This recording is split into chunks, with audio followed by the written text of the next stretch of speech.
Peak Wealth Management proudly presents Finding True Wealth with certified financial planner Nick Hopwood and accredited investment fiduciary Jim Pilat. Nick and Jim believe by making simple, good financial decisions, you can retire with confidence. And now, let's turn it over to your hosts, Nick and Jim. Welcome everyone to episode 169 of the Trust the Plan podcast. I'm Nick. And I'm Jim. And we have power again. We do. Lights are on. Yeah. Furnace is running. The heat. It's all good. That's right. So this is a few weeks removed by the time this podcast is aired. But from where we sit today, last week I lost power for a full 5 days in Plymouth. And that was awful. But I am getting the $35 back from DTE. Makes you feel pretty good about it. Yeah, like $5 a day or $7 a day. Right. And then we lost power again Friday night with the heavy snow, right? Yeah. I think the deal is when it's really heavy, like the wet packed snow, it sticks to the lines and then it becomes an unbearable amount of weight. Too much pressure on them, yeah. Yeah. And I'm sitting on the couch Friday night and then you hear it pop and then you know. That's it. Yeah. Lights are off. It's cold again.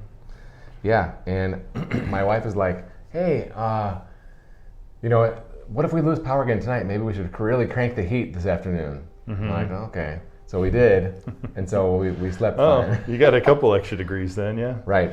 So the thing that really was awful when we lost for 5 days was that I have the electric car, and I got pretty low. And then I'm like, well, I better go put it in the garage so when the power comes back on, I can just plug it right in and everything will be fine. But what happened was the power was out for way longer than expected, and the electric vehicles, they have a decay, especially if it's cold. The battery just loses power just sitting there, right? So the battery went to zero. So I was totally stuck, couldn't charge the car and couldn't drive the car to the charging station. So on Saturday morning, right, thinking ahead, no power. I'm thinking, what if it's another 5 days?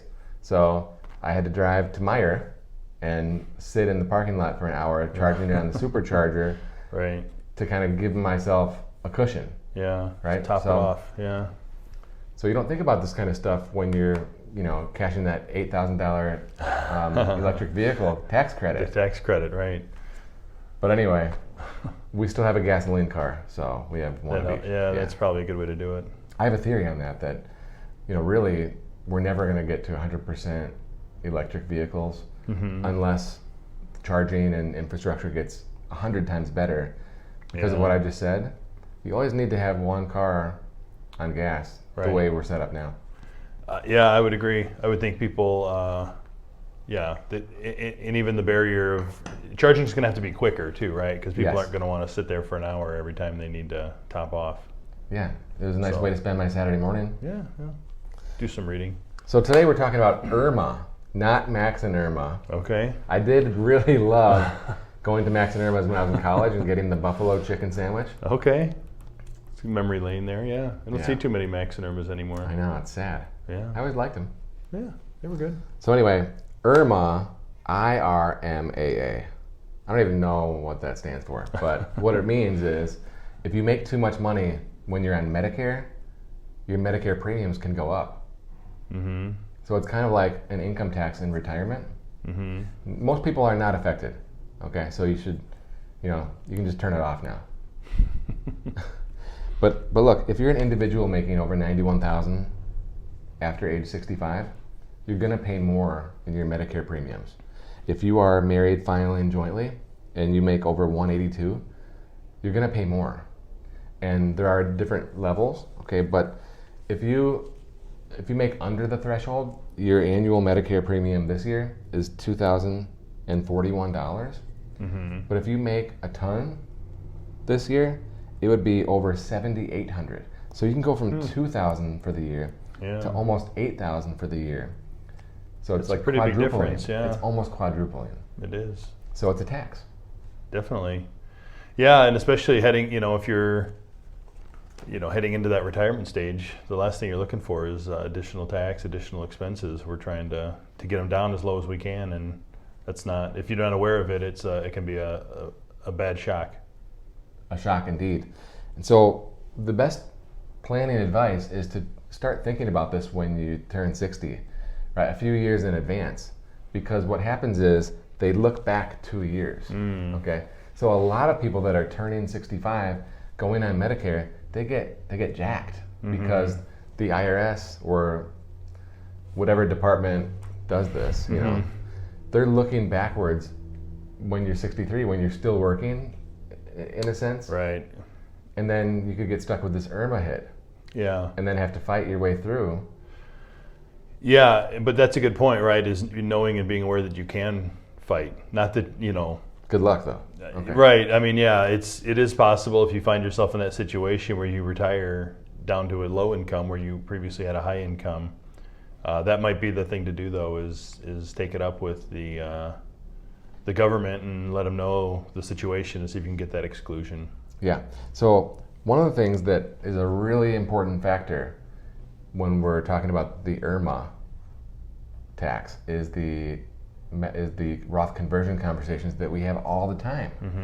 And so imagine, you're thinking about the window between age 65 when you retire and age 73, which is when the new age is for required minimum distributions. I mean, we think about that as the conversion opportunity zone. Yeah, for sure. But if you do a big conversion and now your income goes over 182, guess what? You just really kind of screwed yourself on your Medicare costs. And so we have to take that into account. Right, taken into account, right? It doesn't necessarily mean it's a reason not to do the conversion. It's just something to be on the radar that you need to consider. So if you're at 182, you're probably in the 22% bracket, right? But then if you add this, what if it's $6,000 per person, Right. Now that's a $12,000 tax. What's that? That's like an extra 8%, an extra 6 or 8%. So now you're like pushing 30%. For me, that's going to make me look at it twice. Yeah, absolutely. It's not ideal. Definitely not ideal. So watch out for income spikes. Maybe it's a big IRA withdrawal, or maybe it's a big conversion, or maybe you were going into semi-retirement and then you decided to go back to work and all of a sudden your income is back up there. There could be a myriad of different causes, but be aware that if your income is high in retirement, you could be hit with Medicare IRMAA surcharges.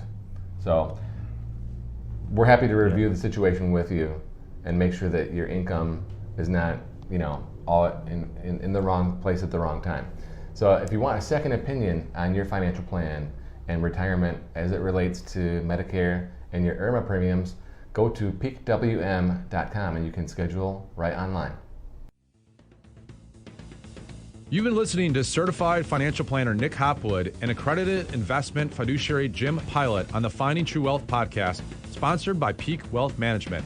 You can learn more about Peak Wealth Management by visiting peakwm.com or follow on Twitter at nhopwood1.